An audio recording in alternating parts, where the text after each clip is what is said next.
This video is about page 2 of your nomenclature playbook. So in this video we'll be discussing how to name an ionic compound, which is a compound that exists, a bond that exists between metals and nonmetals.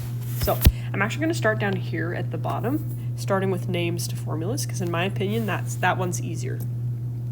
Okay, so here's what we're going to do. You've gone through page 1, you've decided that it's an ionic compound, and you know that you're going from a name to a formula. So here's where you can start. You can say, number 1, write the symbol for the metal.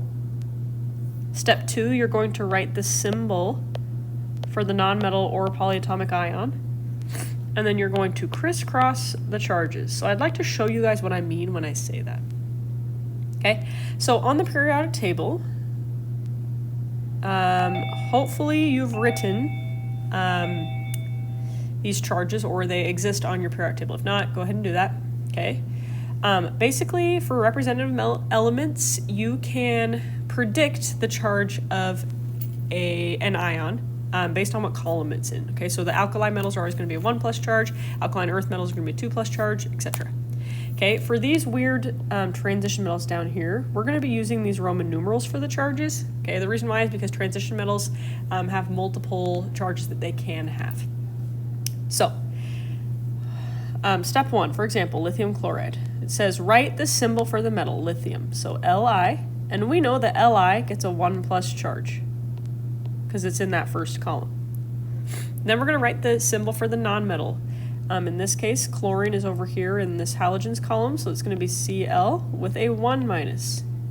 We're going to crisscross those charges. So basically what I'm doing is I'm taking that 1 and bringing it down, taking the other one and bringing it down. That becomes Li1Cl1.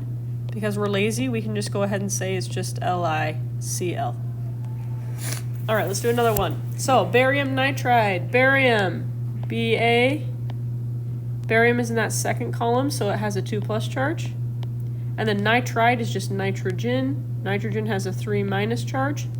So I'm going to crisscross those charges by bringing them down. So this becomes Ba3N2. So again, crisscrossing, you're just taking the magnitude of the charge, bringing it down diagonally. Okay, last one, tin 4 sulfate. So tin's a little weird. It's one of these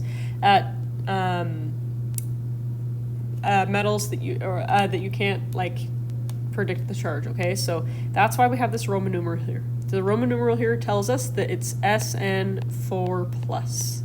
Okay, IV is 4. If you forgot your Roman numerals, there's a little cheat sheet for you. Okay, and then sulfate you should have memorized. That's SO4 with a 2- charge. When I crisscross those charges, I'm going to see that it says SN2SO44. Now, this is technically right, however, it's not reduced. So in math, when you have a fraction like 2/4, you know that you can reduce that to 1/2. You gotta do the same thing here. So because I can divide both of these by 2, I can actually go ahead and say that it's actually SnSO42. All right, so that's kind of the vibe for name to formula for an ionic compound. What happens if you're given a formula, like the letters with the numbers, and they are asking you to get to name? So there's a question you have to ask yourself. In my opinion, this is the hardest section of nomenclature because sometimes people get confused. But if you follow my flow chart, you should be good.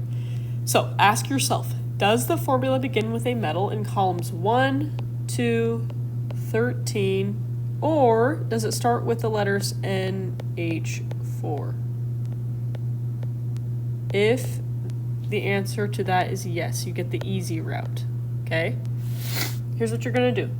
Step 1, you're going to write the name of the metal,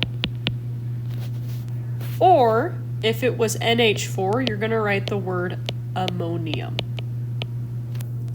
And then step 2, you're going to name the nonmetal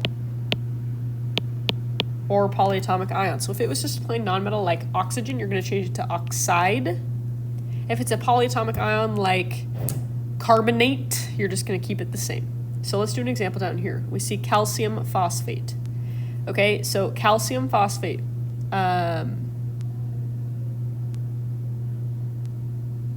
Oops, I guess we did this backward. Your notes says it correctly, so just bear with me. Pretend that wasn't just there. Your notes should say this. I apologize sincerely for that. Okay, so Ca3PO42.